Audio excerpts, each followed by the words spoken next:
Hello mga ka-Moneywise investors! Welcome back to my channel. Ang topic natin for today's video ay anong gagawin sa mga naipit na stocks. Madaming nag-request sa pinost ko sa ating Facebook group. Mahina ang kalaban so uunahin ko muna ang mga stocks na grabe ang ibinagsak. Mga stocks na nabugbog sa pagbagsak ng Philippine stock market. At mukhang mahaba pa ulit itong consolidation phase na ito bago ulit magka-momentum. Sa mga nag-request ng SCC, DMC at SPNEC, meron na akong ginawang previous video sa mga stocks na ito. Please check na lang my previous videos. So ilalagay ko sa description box below ang video links. Ang sabi ni Peter Lynch, if you can follow only one bit of data, follow the earnings. Why? Because a company's earnings are often the main driver of a stock share price. Nagko-correlate ang earnings sa share price. Isa ito sa mga pangunahing catalyst kung bakit tumataas o bumababa ang share price ng stock. Kapag nalulugi ang stock investment mo, meron kang tatlong options na pwede mong gawin. Average down, hold, or cut loss. But how do you know which one to choose? Pag-usapan natin ang tatlong options na ito.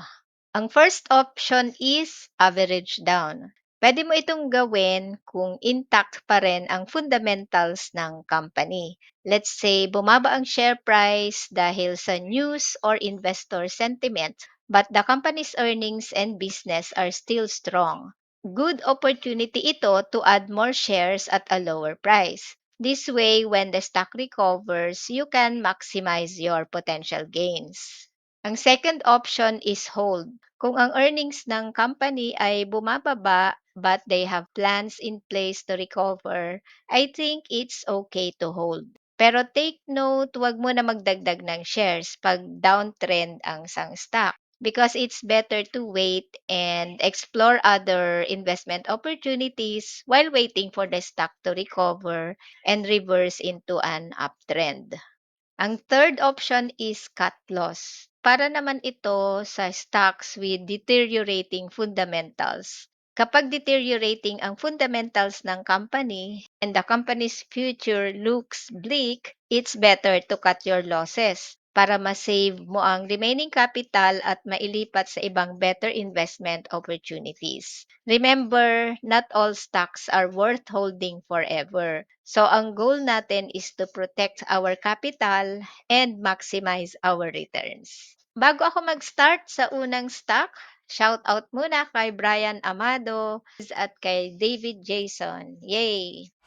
URC has been on a downtrend since 2015. Ang highest price na na-achieve ay 230 pesos. Imagine pag nag-peso cost averaging ka sa URC since 2015, lugi ka dahil ang laki ng binaba sa share price from 2015 to 2024.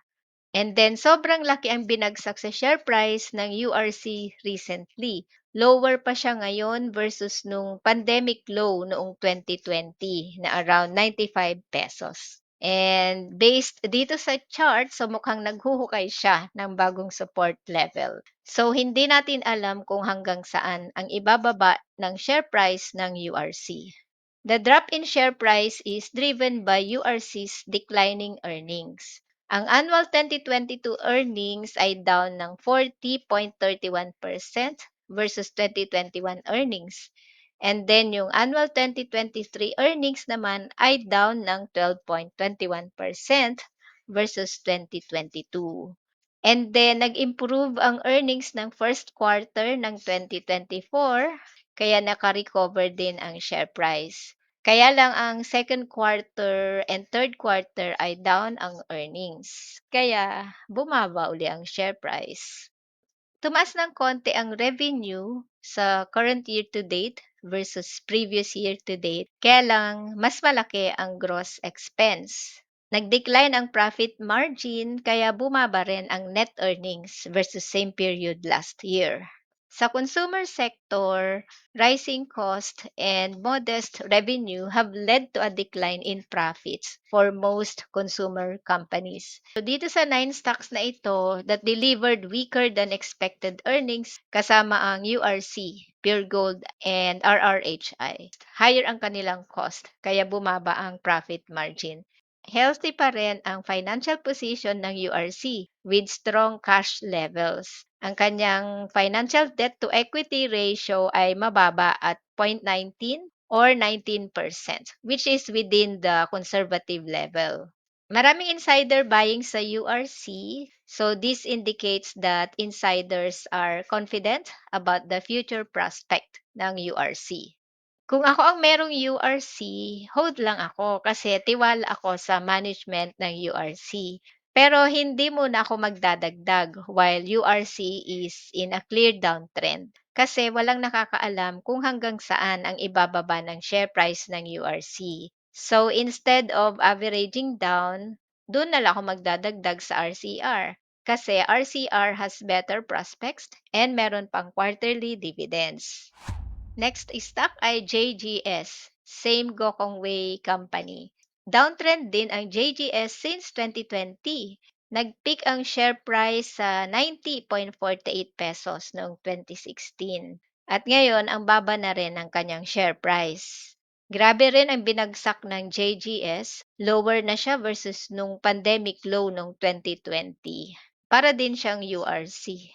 Affected ng pandemic ang JGS, negative ang earnings from 2020 to 2022. And then 2023 pa lang siya naka-start mag-recover. And malaki na ang last 1 year earnings growth niya versus industry and market compared sa kanyang past 5 year annual earnings growth. Current year-to-date revenue and earnings ay higher versus previous year-to-date. Pero ang third quarter 2024 earnings ay lower versus same period last year. Based on their financial report, nag-decline ang earnings due to bigger losses from JG Summit Olefins Corporation. The global petrochemical industry is experiencing a downturn, and this affected JGSOC's profitability.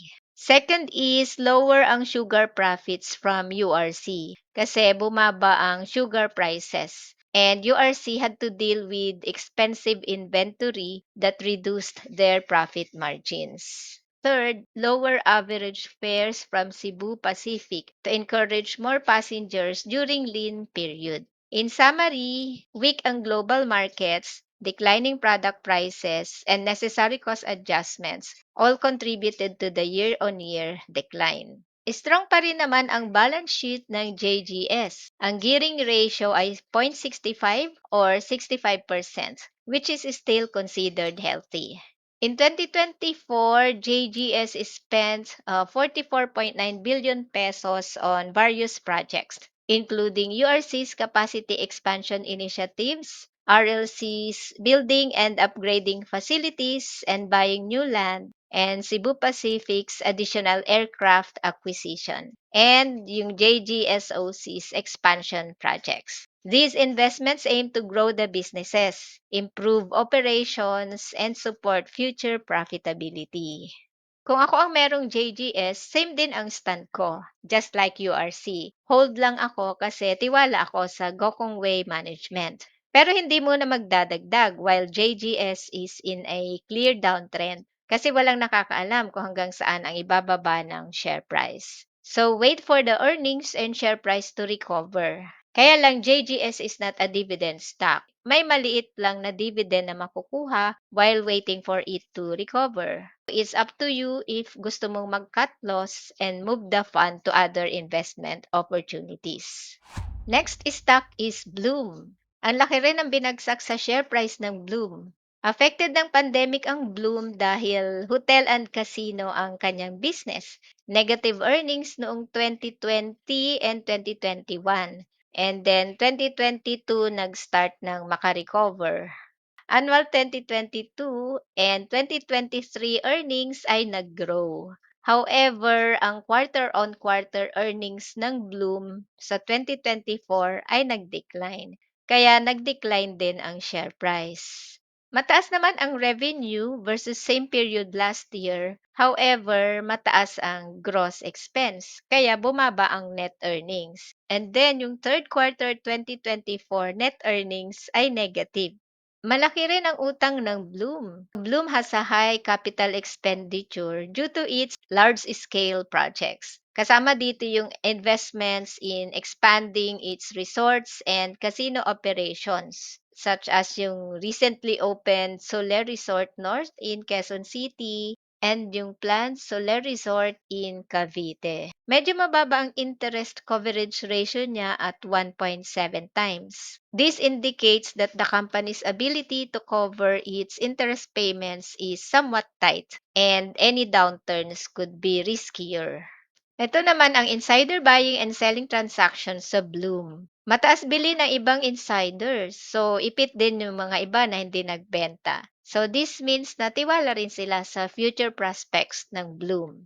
Nagka-momentum ang Bloom noong September. Kaya lang, naudlot. And then, nung lumabas ang third quarter earnings ng Bloom, and then negative ang third quarter earnings, lumagapak na ang share price. Same din ang stand ko sa Bloom. Kung hindi ka nakapag-cut loss, then i-hold lang. Kasi ako, tiwala rin ako sa management ni Razon. Pero hindi mo na magdadagdag while Bloom is in a clear downtrend. But it's still up to you if you want to cut loss and move the fund to better investment opportunities.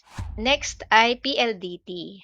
Uptrend na ang PLDT since March. And then, noong October, bumaba. And then, dumiretso pababa. Sa ngayon, nasa support level siya at around 1,300 as of the making of this video.